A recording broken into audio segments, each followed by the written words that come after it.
Hi అండి, ఎలా ఉన్నారు? Welcome back to my channel wonderful Vanditha. మరో మంచి రెసిపీతో అయితే మళ్ళీ మీ ముందుకు వచ్చేసాను. అదేంటి అంటే, పండగ అనగానే పిండి వంటలు గుర్తొస్తాయి, పిండి వంటలు అనగానే అరిసెలు గుర్తొస్తాయి కదా. సో ఈరోజు మన రెసిపీ అయితే అదే అన్నమాట. అరిసెలు ఎలా చేసుకోవాలో చూద్దాము. మనం ఎంత క్వాంటిటీకి అయితే అరిసెలు చేసుకుందాం అనుకుంటున్నామో దానికి తగ్గట్టు బియ్యాన్ని మనం 2 days ముందు నానబెట్టుకోవాలన్నమాట. మనం ఈరోజు చేసుకుందాం అనుకుంటే 2 days ముందు నానబెట్టుకోవాలి. ఇక్కడ నేను అదే చేస్తున్నాను అనమాట. 2 days ముందు బియ్యాన్ని అయితే నానబెట్టేసుకున్నాను. ప్రతి 12 hours వాటర్ అయితే చేంజ్ చేసుకుంటూ ఉండాలి. సో నానబెట్టిన తర్వాత మనం ఎప్పుడైతే వండుకుందాం అనుకుంటున్నామో దానికి ఒక 1/2 hour ముందైతే బియ్యాన్ని ఇలా వాడేసుకోవాలన్నమాట. జల్లెడలో కానీ లేదంటే స్ట్రెయినర్ సహాయంతో వాటర్ని అంతా డ్రైన్ చేసేసుకోవాలి. సో ఇక్కడ నేను అదే చేస్తున్నాను.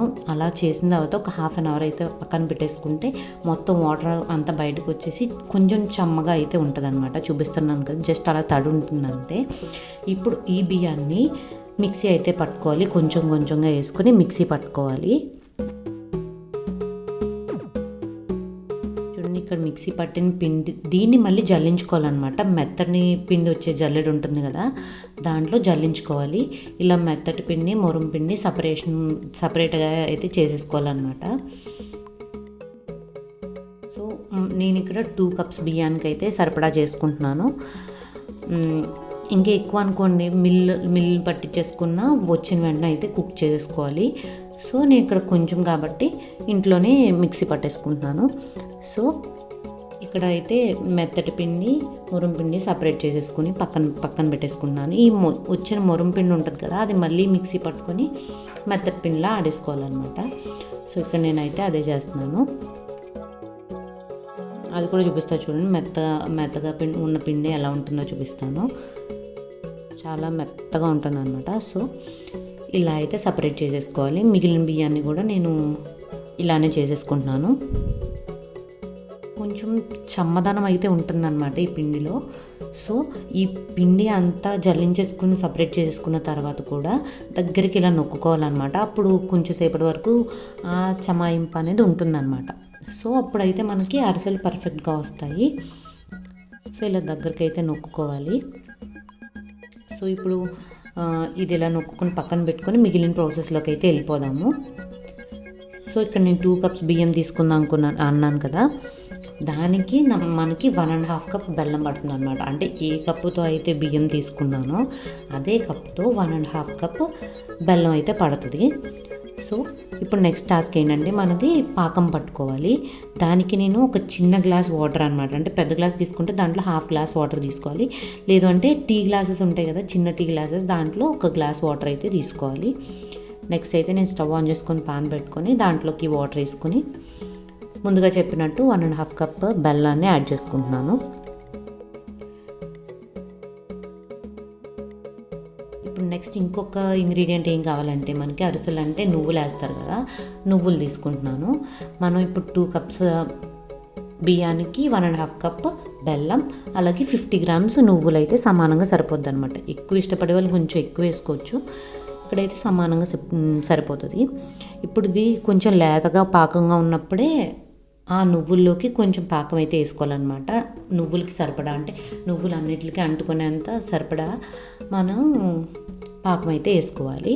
ఇప్పుడు పాకం ఏ పట్టు ఉండాలో కూడా చెప్తాను చూడండి. ఇలా ఒక గిన్నె తీసుకుని దాంట్లో కొంచెం వాటర్ వేసుకొని ఇలాగ కొంచెం గరిటెతో ఇలా దారలా వేస్తే ఇప్పుడు దాన్ని ఉండలా చేసి మామూలుగా రౌండ్గా ఉండలా చేసి ఇలా కొడితే టక్కుమని సౌండ్ రావాలన్నమాట. అప్పుడు కరెక్ట్గా పాకం పట్టు కరెక్ట్గా వచ్చినట్టు. ఇక్కడ నేను మీకు తెలియడం కోసం అది కూడా యాడ్ చేస్తాను. ఆ సౌండ్ కూడా చూడండి. ఇలా కొడితే టక్కుమని సౌండ్ వస్తుంది కదా, ఇదన్నమాట. ఇప్పుడైతే మనకు పాకం రెడీ అయిపోయింది. ఇప్పుడు ఈ పాకం వేడిగా ఉండగానే దింపిన వెంటనే మనం ముందుగా జల్లించుకొని పెట్టుకున్న పిండి అయితే ఏదైతే ఉందో దాన్ని కొంచెం కొంచెంగా వేసుకుని కలుపుకుంటూ ఉండాలన్నమాట. ఉండలు కట్టకుండా ఇలా కలుపుకుంటూనే ఉండాలి. ఏ కన్సిస్టెన్సీ వచ్చేంత వరకు కలుపుకోవాలో చెప్తాను చూడండి. పిండి మిగిలిపోయినా పర్వాలేదు, కానీ కన్సిస్టెన్సీ ఇలా వచ్చేలా అయితే చూసుకోండి. అప్పుడైతే పర్ఫెక్ట్గా వస్తాయి. ఇలా ఏమాత్రం ఉండలేకుండా, లంప్స్ లేకుండా ఇలా అయితే బాగా కలుపుకుంటూ ఉండాలన్నమాట. నేను చెప్పిన క్వాంటిటీస్తో చెప్పిన విధంగా చేసుకుంటే పర్ఫెక్ట్గా వస్తాయండి. ఏమాత్రం ఇడిపోవు, అలా ఏమీ అవ్వవు అనమాట. సో చూసారా, ఈ కన్సిస్టెన్సీలో అయితే ఉండాలన్నమాట. సో నెక్స్ట్ ఎలా చేసుకోవాలి ఏంటో కూడా చూసేద్దాము. నెక్స్ట్ ఏంటంటే ఇక్కడ నువ్వుల్లోకి పాకం వేసుకున్నాం కదా, అది బాగా కలుపుకుంటున్నాను అనమాట. ఇక్కడ కొంచెం గట్టిగా ఉన్నది అనిపించింది అనుకోండి, ఒక టీ స్పూన్ వేడి వాటర్, హాట్ వాటర్ వేసుకున్నారనుకోండి సరిపోతుంది అనమాట. అప్పుడు మనకి బాగా అంటుకుంటాయి అన్నమాట. మనం ఇప్పుడు ముందు ఏ మిశ్రమాన్ని అయితే చేసుకున్నామో అది దీంట్లో డిప్ చేస్తాము. ఆ డిప్ చేసినప్పుడు ఈజీగా అంటుకుంటుంది అనమాట. సో ఇక్కడ దానికోసం కలిపేసుకొని పక్కన అయితే పెట్టేసుకోవాలి. ఒకవేళ గట్టిగా ఉన్నట్టు అనిపిస్తే కనుక ఒక టీ స్పూన్ వాటర్ వేసుకోవాలి, ఎక్కువ కాదు. ఇక్కడ నేను ఇవి చూపిస్తున్నాను కదా, ఇవి ఏంటంటే అరిసెలకి సపరేట్ సట్రాలు ఉంటాయండి, అంటే సపరేట్ గరిటెలు అనమాట. ఈ రెండు ఎలా ఉపయోగపడతాయో నేను ముందుగా చూపిస్తాను. వీడియోని అయితే స్కిప్ చేయకుండా చూడండి. ఇక్కడ ఏంటంటే ఒక పాలిథిన్ కవర్ తీసుకుని దానికి ఆయిల్ అప్లై చేసుకుని మనం ఏ సైజులో చేసుకుందాం అనుకుంటున్నామో ఆ సైజు ఉండని చేసుకోవాలంటే బాల్ని చేసుకుని ఇప్పుడు దాన్ని నువ్వుల దాంట్లో డిప్ చేసుకొని సమానంగా అంతా రౌండ్గా చేసుకోవాలన్నమాట. అది ఒత్తుకోవాలి. ఇప్పుడు ఇది ఎంత పలుచగా చేసుకుంటే క్రిస్పీగా కావాలనుకున్నారనుకోండి బాగా పలుచగా చేసుకోవాలి. లేదు అంటే కొంచెం మాదిరిగా చేసుకుంటే సరిపోతుంది. మెత్తగా ఉండాలంటే ఓ మాదిరిగా చేసుకుంటే సరిపోతుంది అనమాట. చాలా త్వరగా అయిపోతుంది. సో ఒక్కొక్కటి వేసుకుంటేనే మనకి ఈజీగా ఉంటుంది, పర్ఫెక్ట్గా వస్తాయి అన్నమాట, అంటుకుపోకుండా పర్ఫెక్ట్గా వస్తాయి. సో ఇది గోల్డెన్ బ్రౌన్ వచ్చేంత వరకు టూ సైడ్స్ బాగా ఫ్రై చేసుకోవాలి. ఇప్పుడు చూపిస్తాను ఈ సట్రాల వల్ల ఉపయోగం ఏంటి ఇప్పుడు తెలుస్తుంది అనమాట. ఇలాంటివి లేకపోయినా ఇలాంటి చిల్లులు ఉన్న గరిటెలు ఉంటాయి కదా, అవైనా పర్వాలేదండి. అవైనా అంటే మనకి ఇవి ఎందుకు ఉపయోగపడతాయి అంటే ఈ రెండు సట్రాల మధ్యలో పెట్టి నొక్కడం వల్ల ఆయిల్ పీల్చుకున్న ఆయిల్ బయటికి వచ్చేస్తుంది అనమాట. సో దాంతో ఎక్కువ ఆయిల్ ఉండదు. సో దానికోసం మనకి ఈ సట్రాలు ఉపయోగపడతాయి అన్నమాట. ఆయిల్ పీల్చేసుకుంటుంది కదా, అది నొక్కితే మొత్తం బయటకు వచ్చేస్తుంది కదా, చూడండి అలా వచ్చేస్తుంది అనమాట. ఇక్కడ ఏంటంటే మేము ఏదో చేస్తున్నాం అనుకుని మా పాపి చూసేయాలనుకుని వచ్చేస్తుంది అనమాట. సో మా అత్తయ్య గారు ఎత్తుకొని ఆడేస్తుంటే గిల్లేస్తుంది. అది చిన్న క్లిప్పింగ్ యాడ్ చేశాను. ఇక్కడ ఇలా ఒకటొకటి వేసేసుకోవాలి. ఇద్దరుంటే చాలా ఈజీగా అయిపోతుందండి.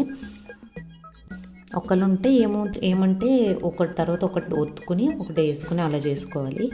మన అరిసెలు అయితే రెడీ అయిపోయినాయి.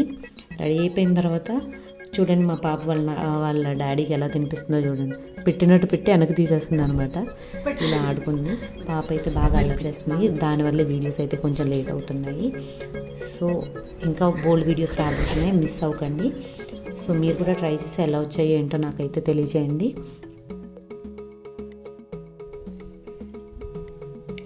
ఇంకా మన ఛానల్ ఎవరైనా సబ్స్క్రైబ్ చేసుకోకపోతే వెంటనే వెళ్ళి సబ్స్క్రైబ్ చేసుకోండి. అలానే లైక్ చేయండి, షేర్ చేయండి అండ్ కామెంట్ కూడా చేసేయండి. పక్కనే ఉన్న బెల్ ఐకాన్ని ప్రెస్ చేసేయండి. దాంతో నేను నెక్స్ట్ ఏ వీడియో పెట్టినా మీకు అప్డేట్ అనేది వస్తుంది. మరో మంచి వీడియోతో అయితే మళ్ళీ మీ ముందుకు వస్తాను. Until then keep smiling. Bye.